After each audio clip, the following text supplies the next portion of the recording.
बेनीवाल जी, श्री हनुमान बेनीवाल जी। धन्यवाद सभापति जी।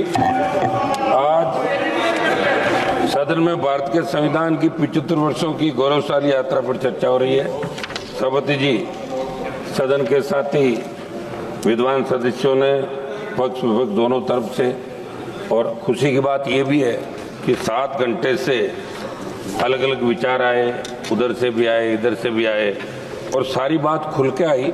निश्चित रूप से वर्ल्ड के अंदर हिंदुस्तान सबसे बड़ा लोकतांत्रिक देश है और दूसरे देश हिंदुस्तान को फॉलो करते हैं। प्रत्येक धर्मनिरपेक्ष देश भी है, या प्रत्येक धर्म को मानने की एक हर व्यक्ति की आज़ादी है।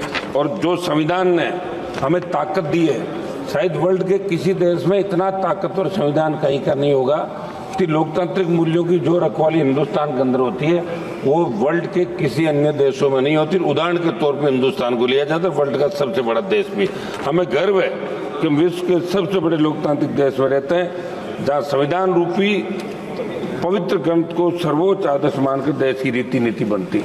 सभापति महोदय, मैं 13 दिसंबर 2001 को हमारी संसद पर हुए आतंकी हमले में शहीद होने वाले सुरक्षा कर्मियों और कार्मिकों को नमन करता हूँ। मैं नमन करता हूँ बाबा साहब भीमराव अंबेडकर जी, सर छोटू राम जी, शिवाजी महाराज, महाराजा सूरजमल जी, चंद्रशेखर आजाद जी, अशफाक उल्लाह खान जी और भगत सिंह जी तथा सुभाष चंद्र जी बोस और उनके जैसे वीरों और महापुरुषों को नमन करूँगा।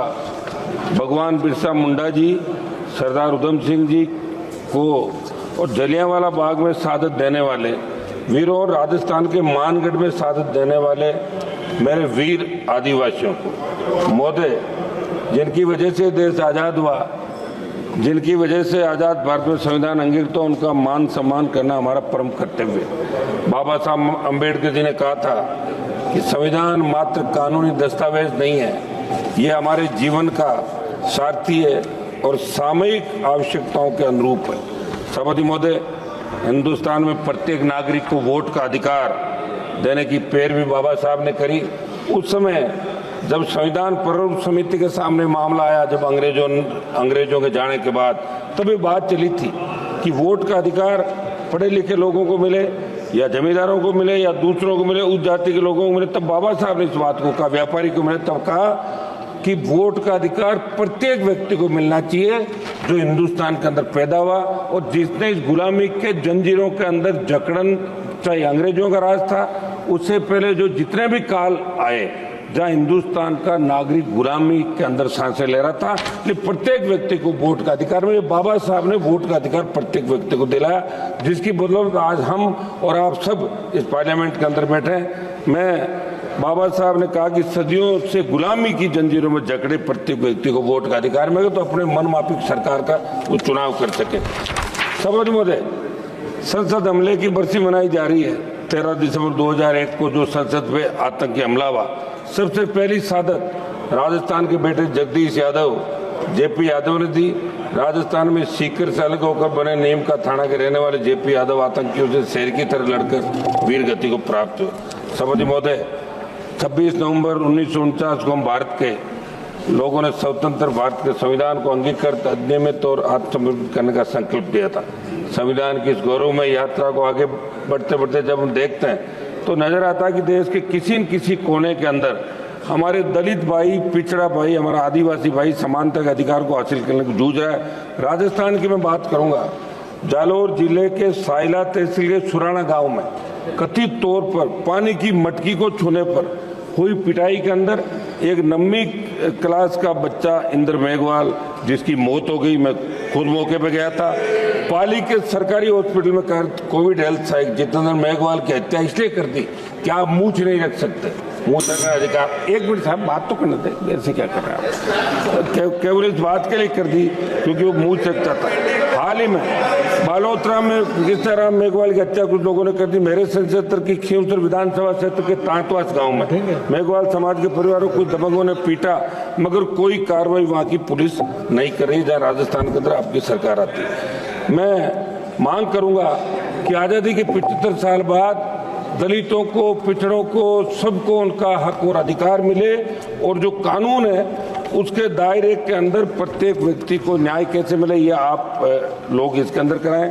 राष्ट्रपति महोदय ने 26 नवंबर 2024 को कहा था कि बाबा साहब अम्बेडकर जी की प्रगतिशील और समाज सोच के छाप हमारे संविधान पर अंकित है। इस बात को देश की सरकार आमसद करे और सोचे कि बाबा साहब की समाज सोच के अनुसार कार्य क्यों नहीं कर रहे हैं। भाजपा के साथी सदस्यों ने देश में लगाया गया आपातकाल का जिक्र किया। हम भी ये कहते हैं कि आपातकाल गलत लगा था, बहुत से लोगों को तकलीफ पड़ी, बहुत से लोगों को जेलों में रहना पड़ा, ये अच्छी नहीं थी। लेकिन इंदिरा गांधी जी की दृढ़ इच्छा शक्ति ने एक झटके में बांग्लादेश को पाकिस्तान चालक कर दिया था और पाकिस्तान को सबक सिखाया था। इस बात को भी आपको याद रखना है। एक मिनट साहब, समय दें साहब आप। हम उस समय तो घोषित आपातकाल कर, लेकिन आज जो अघोषित आपातकाल है उसका क्या कोई भी सिस्टम के खिलाफ बोले? सीबीआई ईडी जैसी एजेंसियां उनकी आवाज को दबा देती है। लोकतंत्र में सभी अधिकार समान रूप से लागू होने के बावजूद इस देश के अन्नदाताओं को एमएसपी पर कानून बनाने की मांग, काले कानून वापस लेने सैद्धांतिक मांगों के लिए लंबा आंदोलन करना पड़ा। सब मतलब 1-2 मिनट में मेरी बात समाप्त कर रहा हूँ। 700 से ज्यादा किसान शहीद हुए। तमाम हालातों को देखकर लगा कि एक तरफ देश की सरकार आजादी के अमृत महोत्सव के बाद दूसरी तरफ देश की चुनी हुई सरकार को माननीय श्री मलेश बाबू जी, एक मिनट दें साहब, 1 मिनट समय दें। लास्ट मिनट आर्थिक न्याय नहीं दे पा रही है। लास्ट मिनट सर, आर्थिक न्याय नहीं दे पा रही है। मेरी मांग है कि किसानों की कर्ज माफी, एमएसपी को कानूनी मान्यता देने के बाद आप स्वीकार करें। और जो आंदोलन अभी बॉर्डर पे चल रहा है, शंभू बॉर्डर, दूसरे बॉर्डर पे, किसानों से आप बात करें, वार्ता करें। संविधान में सहमति और असहमति दोनों को एक समान मूल्य के रूप में देखा गया, लेकिन आज क्या हालात है? कोई भी सांसद, कोई नेता, कोई भी व्यक्ति सरकार के निर्णय से असहमति व्यक्त करता है तो उसे दुश्मन की नजर से देखा जाता है। ये ठीक नहीं है। सभापति जी, मैं अंतिम कंक्लूड कर रहा हूँ। एक मिनट मेरा समय सर। मणिपुर देश का राज्य है। हमारे भाई साथियों ने मणिपुर का हालात विस्तार से बात की। पूछना चाहूंगा कि संविधान कानून हो बावजूद मणिपुर में हालात में कब सुधार होगा?